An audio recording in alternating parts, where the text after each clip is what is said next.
So, welcome to another video. I was expecting to film this weekend, but it just didn't work out, so here I am today.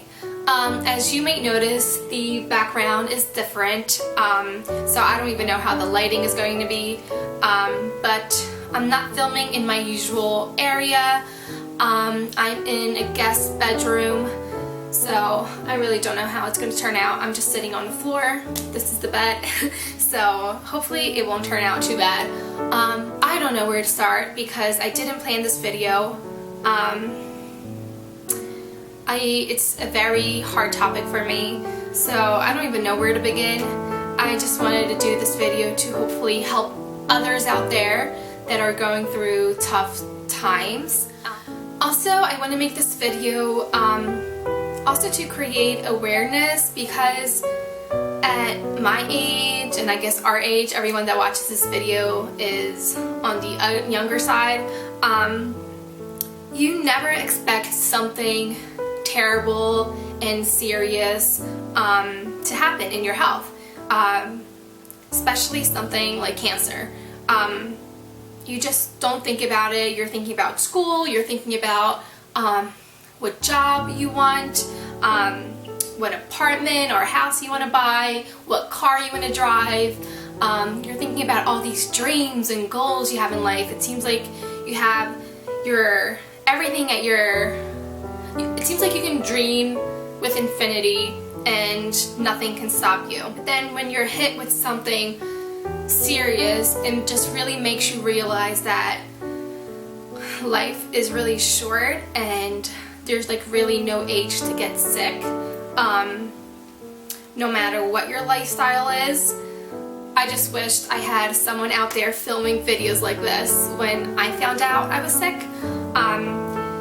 YouTube was kind of starting, well, not starting, it wasn't as big as it is today. And I remember YouTubing my type of cancer, and really there was only like medical videos out there. There was like not a person, like a really live person that I could just empathize with. Anything that I searched out there was like very just medical, and just some things were just so depressing that I would have rather not read online. So this is why I'm doing the video. First, because I want to share all of you who support me daily my personal stories, so you kind of get to know where I come from and that my life is not all perfect. I'm pretty happy and I'm really blessed to have everything I do, but I've also worked really hard to be where I am, and I've gone through and fought through this disease to be where I am.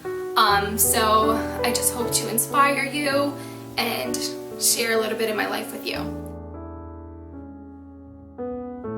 So the way I found out was really unexpected. I didn't have any symptoms that I was aware of, anything that would have made me think that I had cancer, anything like that. I actually went to the doctor, and I wanted to do labs to test out my blood sugars, my triglycerides, cholesterol, because I was starting my nutrition degree at university. And you know how they do the general testing when you go to the doctors, like your normal physical? So they tested out my thyroid levels as well. So then a week later, my doctor calls me and he was like, your thyroid levels are a little bit off. They were hyperactive. But I had no symptoms. So he told me to come in again and retake blood work, and just to see if it was a mistake or what was going on. So I went in, did blood work, and a couple of days later he calls me and levels were still off. So he was like, something has to be causing these thyroid levels. He told me to get an ultrasound, so I did. Didn't even think too much about it. I was like, whatever. I didn't have any symptoms. I felt great. So I went to get an ultrasound. Meanwhile, I went on vacation a week at the beach. Didn't even think about it. And when I came back, he told me there was a mass, a big mass in my thyroid, right here. He said, I don't expect it to be bad. It's probably and most likely benign, but you do have to get a biopsy. So I think I only went to do the biopsy in October, and he told me to do it around July or August. So then I got the biopsy. It was horrible. I went by myself thinking it wasn't going to be anything. I don't know what I was thinking. Just went by myself, drove by myself. Doctors kept asking, is your family out there in the waiting room? And I was like, no, just came by myself.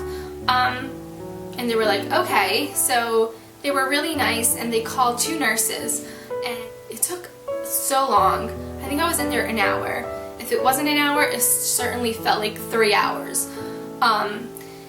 And they told me it was gonna hurt. It was a big needle, so they go in and it takes tissue, and they have like the radiology equipment, and they see like where it is. So they did that, and then they told me, and it hurt so much because they don't just go in and out. They go, and TMI, but they go and they're like with the needle, like going around, and it was horrible. And then they said, well, now you're gonna have to stay here because we're gonna go down to the lab and see if we have enough sample of tissue, because we don't want you to go home, and then if we don't have enough sample, you're gonna have to come back and do it all over again. So I waited like 30 minutes for them to figure things out in the lab in the hospital, and then they came back, and thankfully they were like, no, everything's, we have enough, so you're good.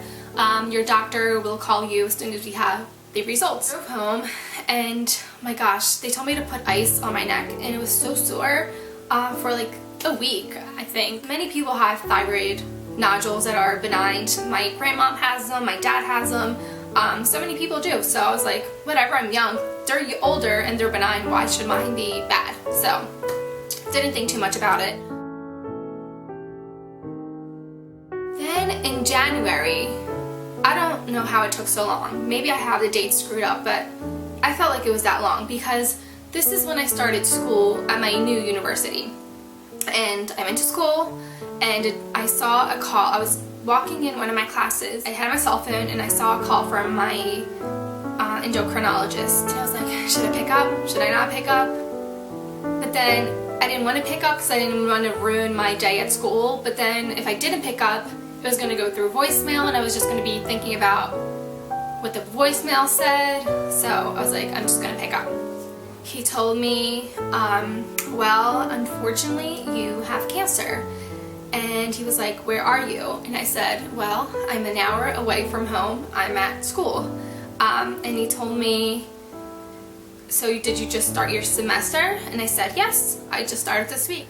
He said, well, I'm going to advise you to take off this semester.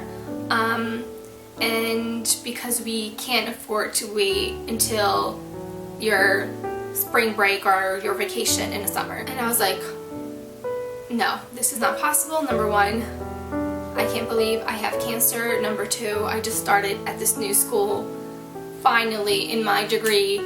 There's no way I'm going to put off this semester. After that, I remember just like crying. I took the shuttle back to my car because like my school was kind of divided into like south and north, so I took the shuttle back to my car. I don't even remember doing that. I remember like crying my entire time in the shuttle. Probably everyone was looking at me, but I just felt so lost. I drove an hour home. Don't even remember how I drove. So then after that, my doctor told me I would have had to remove my thyroid, my entire thyroid, and because the tumor was just so big that I couldn't remove just half. He was worried that even if he just removed a tumor, that eventually some cells would stay there and like regrow. That freaked me out. Being in a science major, I know how important your thyroid is for metabolism, for bones, and for everything. Your thyroid plays such an incredible function in your body. So that was like really scary. I told him right away I wasn't going to stop school, that I was just going to keep going to school because at least I had something to hold on to focus.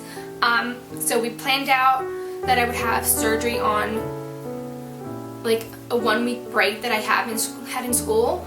And then from there we would like decide whether I could wait until spring break for radiation or chemo treatment. Then I told all my professors just in case I had to take extra days to like accommodate my treatments, but I really didn't. I was able to work everything out. After I had that like terrible day when I found out, I was really sad, like really lost. But after that, I was actually pretty optimistic. I did everything I could to do well in school and to have good grades. I had surgery and I felt great. Like I went in not having any symptoms of the disease. Now that I look back, the only thing I could pinpoint is that probably the last 2-3 years my weight did fluctuate a lot. I've gained a lot of weight and then went back out of nowhere. But then again, like that can happen to anyone. And then the other symptom I could think of now, I always loved singing. Like my voice was getting like very like hoarse, and I wasn't able to reach certain notes that I was before. But then I thought, I'm not a professional singer. I don't practice. I only sing whatever when I'm home. So maybe it's just that I'm getting older and I'm just losing my voice. So I went about my semester, did surgery. I don't know if you noticed, but I have a scar. My surgeon was one of the best in my state. Everyone that sees me, any doctor, they said they've never seen such a great scar. He was like, they can't even tell. And I was so blessed to have such an amazing doctor. Within 2 to 3 months, I don't think you could tell. You could tell right when I got it. And it's sad because I wasn't trying to cover it up with concealer or like foundation because I wanted it to heal well. I didn't want to get it infected with anything. So the only thing I was putting on was Mederma, vitamin E lotions and things like that. So I wasn't trying to conceal it because I really didn't want to get infected at all. When I went outside in the sun, I was putting like really high SPFs. So I really took care of it. But you could notice it was like fresh skin, and you really noticed. So it was so hard because some people are just so rude.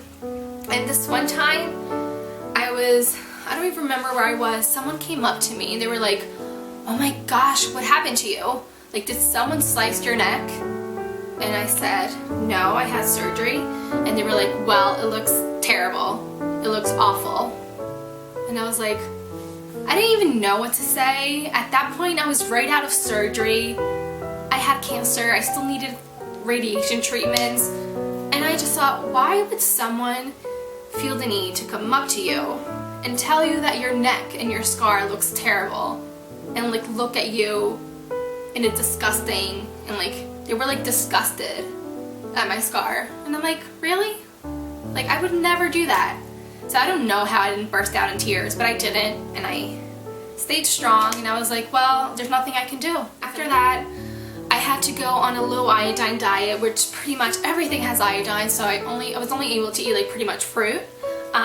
Because I didn't have my thyroid, I needed hormone replacements, and they told me to stay off of them for a month because that's just how it works for treatments. So I was gaining a lot of weight, but like it was water retention. I had no energy. I was having panic attacks. I was constipated. Everything was shutting down in my body. And I went and had radiation, which is not the normal radiation that you go in machines like every week. With thyroid cancer, it's actually a pill, and it's called the I-131 radiation pill. Oh, and by the way, when they went to remove my thyroid, my lymph nodes around looked a little sketchy, so they removed about 14 lymph nodes. They tested every single one of them, and all of them tested positive for cancer, which means that my cancer was already spread out in my body in all my lymph nodes. So I had to take the highest dose possible of radiation, and it was so scary. Again, I went to do radiation by myself because they told me I was going to feel fine. So I just drove by myself, and they told me to go in a room, and they told me where the pill was. This is so strong that the doctor can't even touch the pill. he told me where it was, and it was behind this glass with like a danger sign or like a toxic sign, I don't know. And they told me, well, it's behind there, this is your cup of water, you're gonna go there, grab the pill, take it, and then come back out. That's what I did, and he said you shouldn't feel anything different. I was like, oh, okay, great. So I drove home, and I had all these precautions that I had to take. I had to be isolated for a month in my room. I couldn't be with anyone, touch anything. I couldn't have my cats near me because that could affect the thyroid, because that was going to be all radioactive. I had to, every time I went to the bathroom, I had to like sanitize, like with Lysol spray. I had to use different utensils and paper plates, because I couldn't, anything that I would touch was going to affect, when I was going to like transmit my radiation, and that could affect other people, so I couldn't be near anyone. I went home, and then 2 hours later I started getting so nauseous, and I started throwing up, and I was already going into treatment really weak from the low iodine diet, from not being on my medication, had no thyroid, and it was terrible. Okay, so I had to pause the video because my card was full, so I had to transfer everything in my computer. So it was really hard, the radiation process. They told me the radiation stays in your body up to 6 months. They weren't sure whether I was going to need more radiation because they gave me the max dose that they could give in one single treatment, but it was possible that I would have needed more. I was hoping I did it, and they were hoping as well.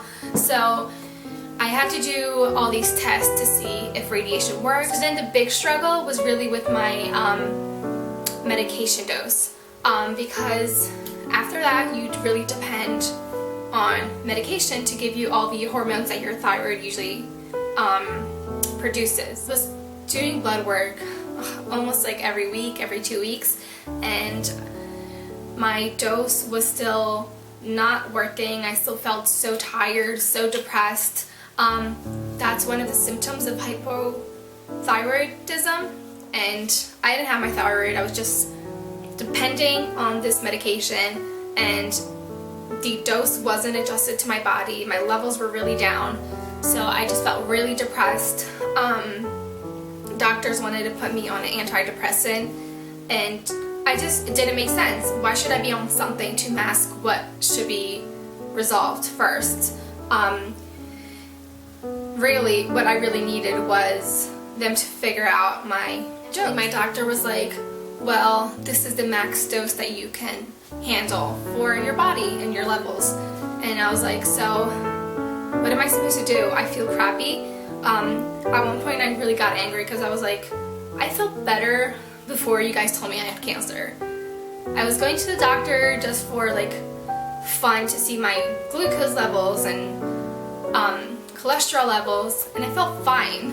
Now, after all this, I feel like crap, and you're telling me that I'm gonna have to live with this for the rest of my life. Thankfully, through research, and because I was in a science major and I was taking anatomy and all that stuff, I went back to my doctor and I told her, well, I know the medication I'm getting is the hormone T4, which usually your body then, if you have a regular working thyroid, converts it into T3, which is much more powerful, and you know, it works like 4 times better and stronger than T4.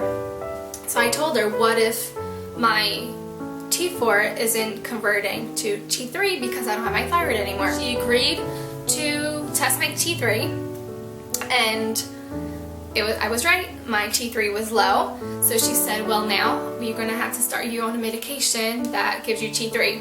So I was like, that's fine, I'll take any medication that, if it's going to make me feel good, if it's going to get my weight back to normal, my energy levels back to normal, if I'm like going to feel like a human being again, I'll take any medication, especially because it's just a hormone. It's not like something toxic and synthetic to my body. It's something that's replacing a hormone that was there initially and was supposed to be there. It's something you're born with. Then we were pretty much starting all over again, because since she was giving me T3, the T4 dose couldn't stay the same. Otherwise it was just going to be too high. So she lowered that one. introduced T3, and the whole guessing game and dosing game started again. It took forever.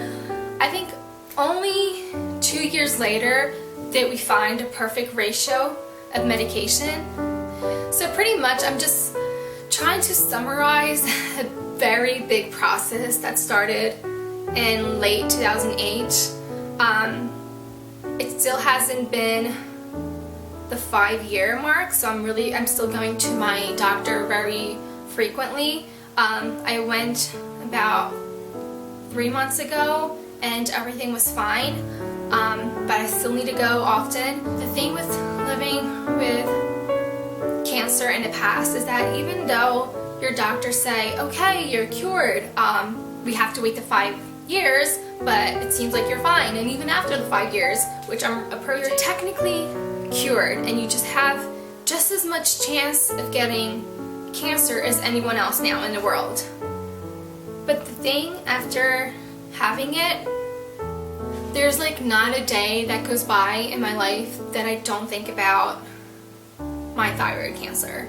After having cancer, you no longer think that it's impossible for things to happen. Now I'm like slightly hypochondriac, because if that happened to me and I was so young and the doctors actually predict that my cancer had been there since I was 17, because the type of cancer I had was very slow growing and my tumor was already 3 centimeters wide, and considering it was already spread out to all my lymph nodes, they predict it had been there for a couple of years. So after you think, okay, if I have cancer so young, anything really can happen to me, and like you start getting anxiety about anything. I'm like very grateful and thankful that I'm here and I've made it, and I never even doubted that I was going to make it. I had like a great support system. I had all these people praying for me. But all these years later, there's not a day where I don't think about it. For instance, this week I haven't been feeling that well. And a part of it, I think, is because I've been waking up with my throat really swollen, and it's been hurting a lot. And now I'm sure it could be allergies, and I'm probably sure that's what it is, but you always doubt whether that cancer is coming back. So sometimes it gets hard worrying about any little thing that happens to you, any little issue that you have with your health. You like tend to blow it out of proportion because you know things could happen. The positive part about having this is that it made me stronger. I had amazing grades that semester, made me be more motivated about my degree. I was studying nutrition, like you know, made me believe so much more about eating well and exercising and having a healthy life. Even though like I never smoked, I didn't drink. So I was like, why did this happen to me? Like why me, right? But then I wasn't angry because I know part of it is your lifestyle, and then the other part is just genetics and environment that you can't control.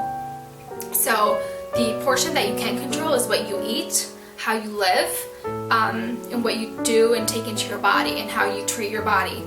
You can't control the environment, and you can't control your genes. So am I going to be like, oh, so much for eating healthy and not drinking and smoking, might as well do that because if I got cancer? No, I'm going to do all I can to better that portion that I have control over. In my internship now, I've had the experience of working with kids that have cancer, so in pediatrics at the oncology department, and it's been such a life-changing experience, because it's almost like when I see those little kids, like when I had it I was young, but I was already an adult, so I knew how to handle myself. I knew that I could like process why things were happening, how things were going to develop. But then you look at kids and like, what do they do? Like they're little and they don't understand. Then you look at their parents and they see their kids suffering with chemo and radiation, and they cry, and like your parents like know that that's what they need to do to get better, but then how do you explain that to a child? So it's like changed my whole outlook on cancer. And if any of you out there are going through cancer or any type of serious disease, please know that I'm here for you. If you have any questions, anything really that you want to ask me, I will help you with all my heart. I'm doing this video again because I don't want you to think that my life is perfect. I went through this. I've made it through. Now I'm happy. I'm healthy. But there's days that I feel like crap, and I'm scared that it's gonna come back. I think that's it. I hope this video doesn't turn out like too confusing and like, I don't know, because I didn't plan this video. It's not like I have a structure in mind. I literally turned on my camera and I'm like talking to you like you're my friend, which you are, because your support, your daily support means so much to me. Like I just put a status on Facebook saying how I haven't been feeling that well. Part of it because I'm so stressed with my internship, which yay, I just finished my clinical part of my internship, so I'm only 2 months ahead into graduating from my internship. If you are going through something hard in your life, it will get better. Just stay strong. It will only make you a stronger person and like more empathetic with others when they go through things. Never be angry of why like it happened to you. I'd much rather that it happened to me than to anyone in my family, honestly, because it would have been so much worse seeing my sister or my mom with cancer. Thanks so much for watching. I hope this helped you in any way. I'm going to go back to do other videos, obviously beauty videos, more uplifting videos, the fun side of life, and I hope you're enjoying this journey with me. Thanks so much for all your support. It means the world to me. It really, really does. I hope that this video made you know a little bit more about myself. And yeah, thanks so much for watching, and I will talk to you very soon.